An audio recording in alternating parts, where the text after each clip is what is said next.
Well, an improving French team will provide a challenge when the Barretts and the rest of the All Blacks play their first test of the year tomorrow night.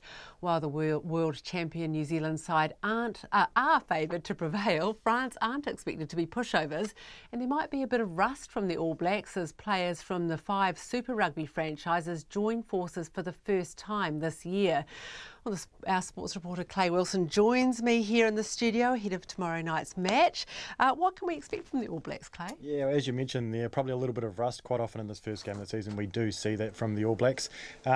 But they should probably still be too good in this game.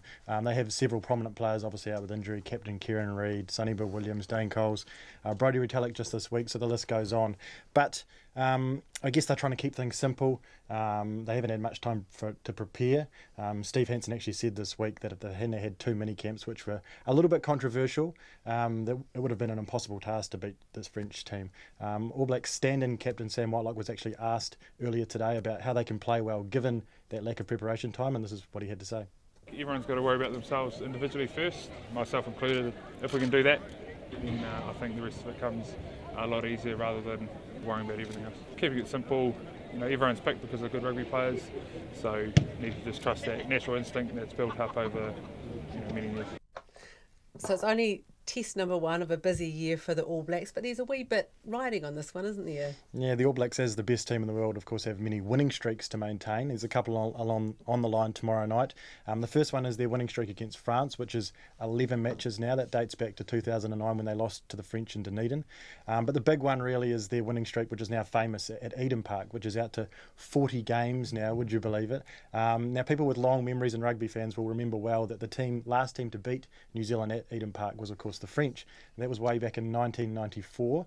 Now, some of the All Blacks squad, well, quite a few of them, in fact, were not even born when that game was played. So it just goes to show how long ago it was. And what do we know about this French squad?